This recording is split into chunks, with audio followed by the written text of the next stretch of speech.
I loved the story, The Lights That Dance in the Night.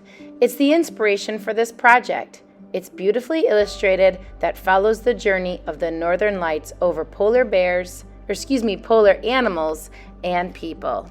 Let's use this as our inspiration as we get started today. Beginning with the end in mind, you can have a lot of fun deciding what animals and what kinds of cool environments that you're going to put them in, or people, or whatever you decide. Let's begin. Grabbing a sheet of paper, let's go ahead and fold our paper in half. It can be folded in half vertically or horizontally. Just make sure that when you're drawing your curved line, that you're drawing from the fold line to the edge of the paper. Open it up and double check before you cut, or show it to Mrs. Foxen. I'd be happy to help. Okay, now that I've got my paper cut, I'm gonna take a moment, write my name on the back side, and let's get started on painting with tints. You'll notice that I grabbed my paints that have a color plus white, and I'm doing a little double dip of the painting container. I don't ever wash out my brush, and I'm also not mixing. You'll notice if it's too much white, then add a little bit more color. And then what I did is I just wiped it off so that I could grab a new color set onto my next color. So again, if you feel like it's got too much white, then add a little bit more of the other color that you want on there. If it's got too much color, then add a little white on there. We want to create some dashing, moving lines to show movement of our northern lights. You can make it as wispy or as windy as you feel. Now, I'm going to go ahead and use the same technique using blue and white.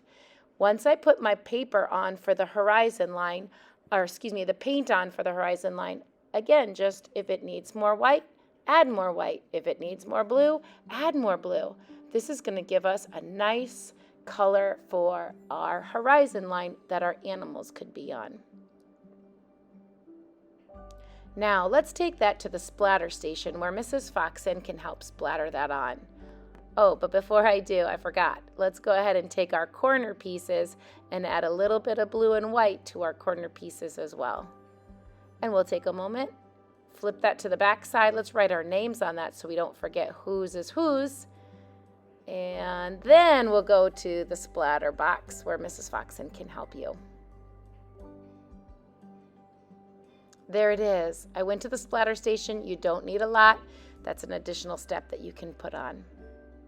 While that's drying, let's take a moment and start drawing out our animals. When you draw your animals, don't forget to outline and start also thinking about the texture that your animals might have on it. I went ahead and sketched these out in pencil, then I could outline with Sharpie, and then I'm putting on some visual texture with my oil pastels so that my Arctic animals look like they're furry or fuzzy and have texture.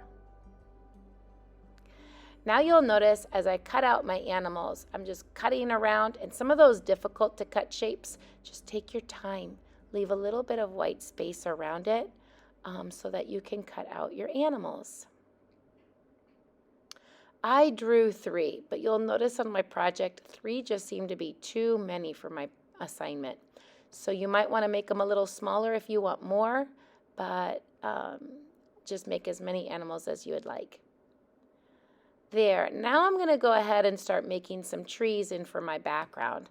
I had a lot of fun with some white and some colors, just like when I did with my paints. I thought to myself, I don't want really strong blues or really strong greens, but I want it to look Arctic-like, very cold and shimmering and cool in color. So I started adding some blue with my white and some green with my white and outlining with black to create some really cool Arctic trees. Kind of looks like snow has just fallen on them. I added some purple oil pastel to the bottom of my paper for a shadow for my animals, and I also wanted to outline my painting. I feel like it gives it almost like a snowball feel.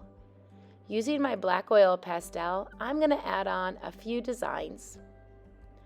You'll also notice with my scraps, I'm adding a few more design elements, putting some cardboard in the corners of my paper so that it gives it a raised appearance or a 3D look.